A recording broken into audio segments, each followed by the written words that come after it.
Okay, this video is going to explain a little bit about this worksheet on foreshadowing and the sacrificial son. And you should have read chapter 7 and 8 by now. You should have looked at the chapter 7 and 8 review video notes that explains what is going on. And so you could see where this title, Sacrificial Son, kind of comes into play, especially with Ecomofina and with foreshadowing. Foreshadowing that from the beginning of the novel, there's some things that indicated these things were going to happen currently, and there's some things now that indicates other bad things are going to happen in the future. And so that's what we call foreshadowing. We've done foreshadowing before, and that's something that you guys should already know, a term.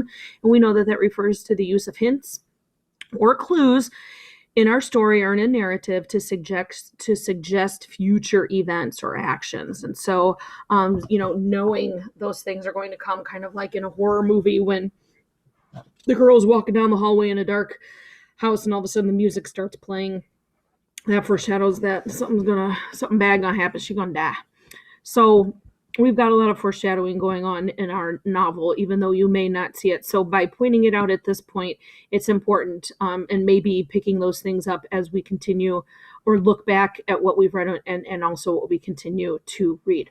So think about why or how Achebe, that's our author, uses foreshadowing in the last two sentences of chapter 1.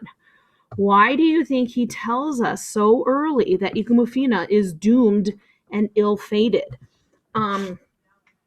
I think one of the reasons why he tells us that is that we want to see that, if he's doomed or ill-fated, by who?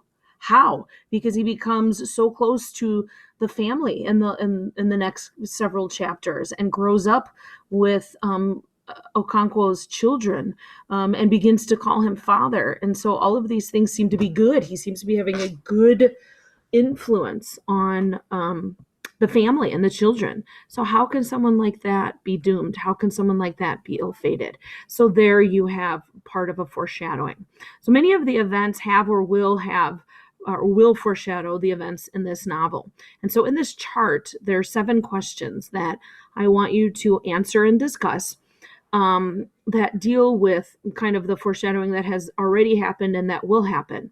And just like with all of the other things that we've done this year, with your answer needs to have textual support from our novel. And you know that the book is already online, and so you should be able to see that. You can go back and flip through it to find the particular section that you're looking for. And so the chart here has the questions to the left.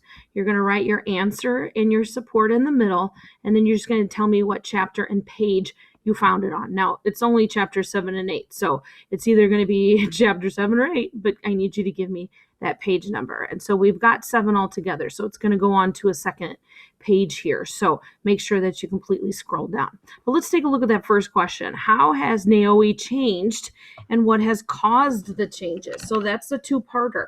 You got to explain how, and you got to explain what those causes are. So you would write your answer here in this section. Okay, and make sure you explain both parts. And then once you're done explaining, kind of have a space in between, and then this is where you would put your evidence from the text. Okay, however long it may be. And then you would put in here that it was, chapter 7, page 123. Okay, and then you would go on to the next one.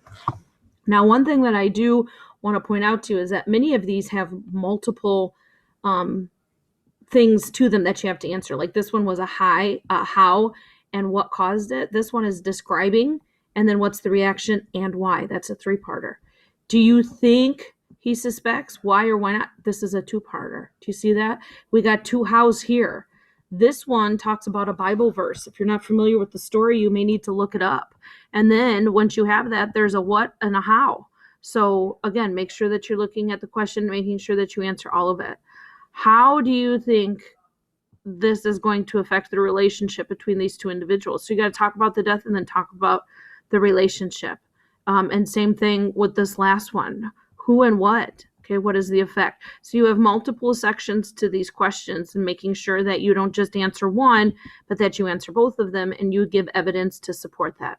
Okay, make sure that if you have any questions that you guys are and make sure that you're using the book online. If you have any questions, just let me know. Good luck, God bless, and have fun.